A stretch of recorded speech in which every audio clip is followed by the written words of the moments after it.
Commentaire de saint Thomas d'Aquin sur l'évangile de Jean, chapitre 2, les vendeurs chassés du temple, suite.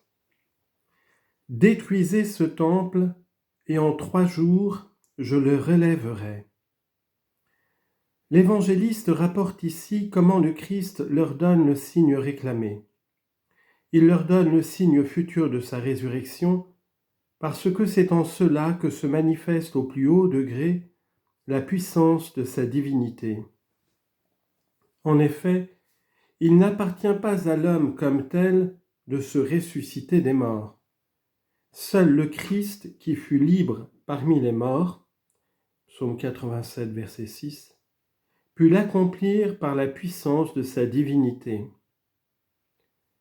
Ailleurs, le Christ donne encore un signe semblable. Cette race méchante et adultère réclame un signe, et il ne lui sera pas donné d'autre signe que celui de Jonas le prophète. Matthieu chapitre 12, verset 39. Bien qu'il ait donné dans les 2 cas un signe voilé et en figure, ce dernier fut néanmoins plus clair, le premier plus obscur. Il faut remarquer qu'avant l'incarnation, Dieu donna à l'avance un signe de l'incarnation future. Citation, « Le Seigneur vous donnera lui-même un signe, voici que la Vierge concevra et enfantera un fils, et on lui donnera le nom d'Emmanuel. » Isaïe chapitre 7, verset 14. De même, donna-t-il aussi à l'avance un signe de sa résurrection future, parce qu'en ces 2 mystères du Christ se manifeste au plus haut degré la puissance de la divinité. Rien en effet n'a pu se faire de plus admirable que ceci, que Dieu ait été fait homme, et que l'humanité dans le Christ ait été rendue participante, après sa résurrection, de l'immortalité divine. Le Christ ressuscité d'entre les morts ne meurt plus, sa vie est une vie pour Dieu. Romains chapitre 6, verset 9, c'est-à-dire semblable à Dieu. Mais il faut être attentif aux paroles par lesquelles ce signe est donné. Le Christ dit que son corps est un temple.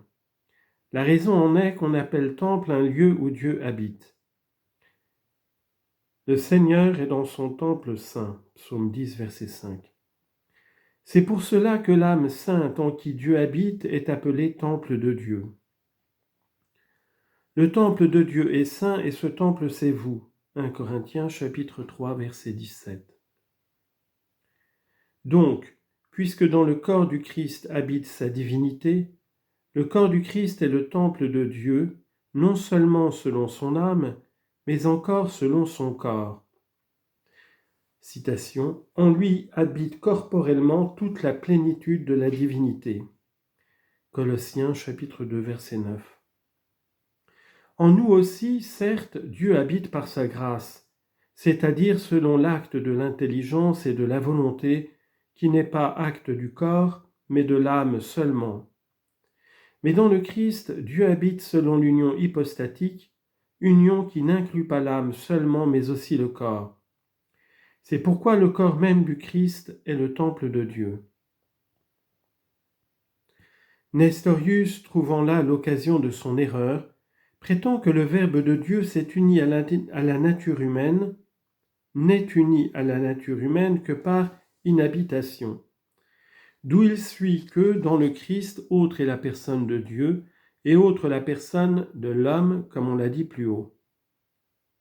C'est pourquoi il faut préciser que l'inhabitation de Dieu dans le Christ se rapporte à la nature, car autre est la nature divine, autre la nature humaine dans le Christ, et non à la personne, qui est la même dans le Christ en tant que Dieu et en tant qu'homme, c'est-à-dire la personne du Verbe, comme on l'a dit plus haut.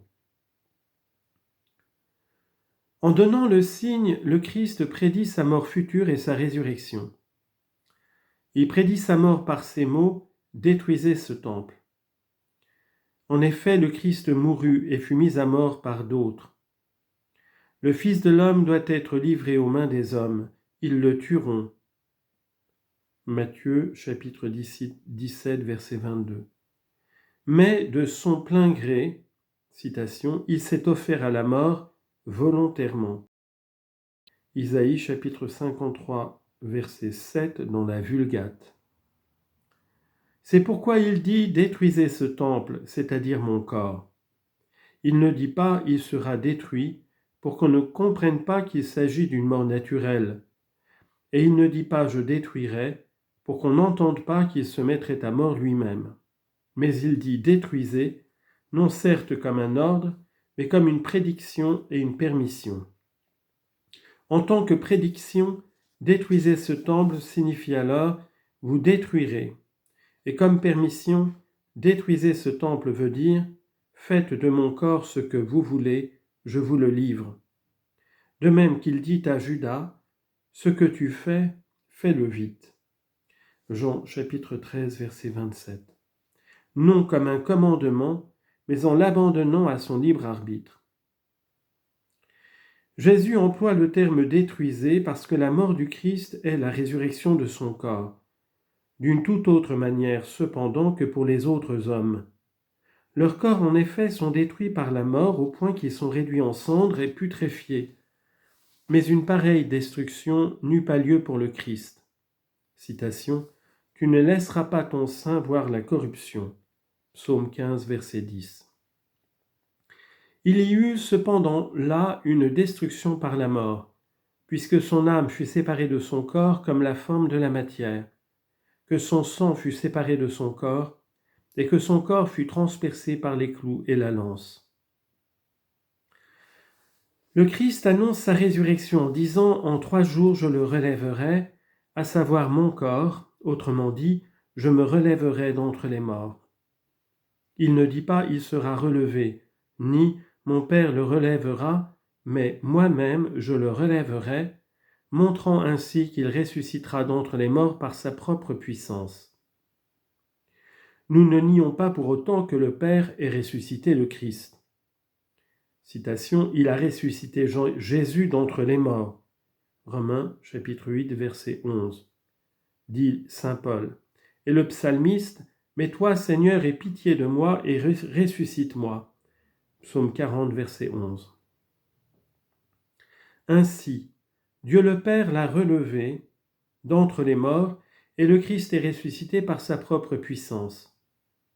Et moi je me suis couché et je me suis endormi, et je me suis éveillé, car le Seigneur m'a saisi. Psaume 3, verset 6. Il n'y a là aucune opposition, car le Père et le Fils ont en commun une même puissance. Par suite, tout ce que fait le Père, le Fils aussi le fait pareillement. Jean chapitre 5, verset 19. Si donc le Père l'a relevé, le Fils aussi s'est relevé. Il a été crucifié en raison de sa faiblesse, mais il vit en raison de la puissance de Dieu. 2 Corinthiens chapitre 13 verset 4. Le Christ dit en 3 jours et non après 3 jours, parce qu'il n'est pas resté 3 jours entiers dans le tombeau. Mais comme l'explique saint Augustin, il y a là une synecdoque, cette figure de langage où l'on prend la partie pour le tout. Origène donne à ces paroles une raison mystique, en disant le corps du Christ est le véritable temple de Dieu et il représente le corps mystique, c'est-à-dire l'Église. Citation, vous êtes le corps du Christ et ses propres membres. 1 Corinthiens chapitre 12 verset 27. Comme dans le corps du Christ habite la divinité par la grâce de l'union, ainsi la divinité habite dans l'Église par la grâce de l'adoption.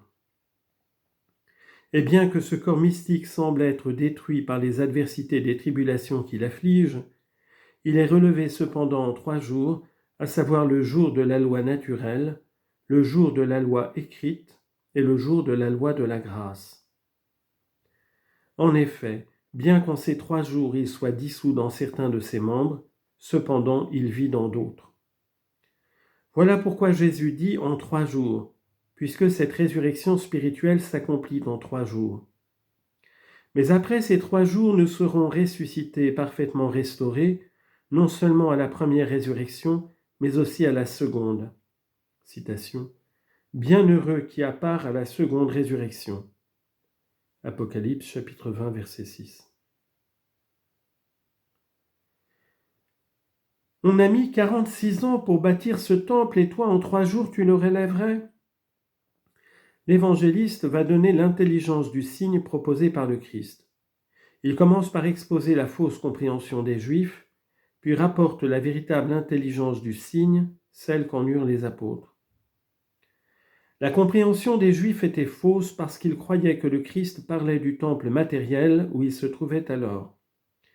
Et c'est d'après cette intelligence du signe qu'ils lui répondent « On a mis 46 ans pour bâtir ce temple, cet édifice matériel dans lequel nous sommes, et toi, en 3 jours, tu le relèverais ?»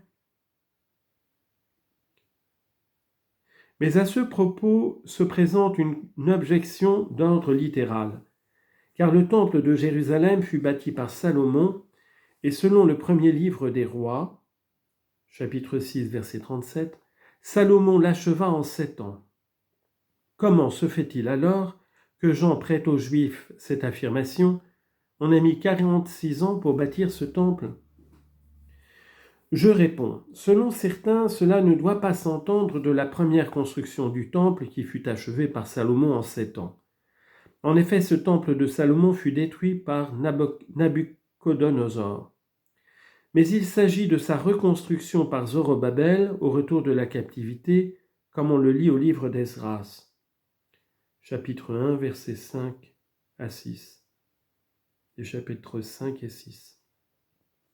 Reconstruction qui fut tellement entravée et retardée par les nombreuses attaques venant d'ennemis de tous côtés qu'on ne put achever le temple qu'après 46 ans. Ou bien il faut dire en suivant Origène qu'il s'agit bien du temple de Salomon, mais que la durée de 46 ans que nécessita la construction commence au jour où David parla de construire un temple et consulta à ce sujet le prophète Nathan. 2 Samuel, chapitre 7, verset 2. Et qu'elle va jusqu'à l'achèvement définitif de l'édifice par Salomon.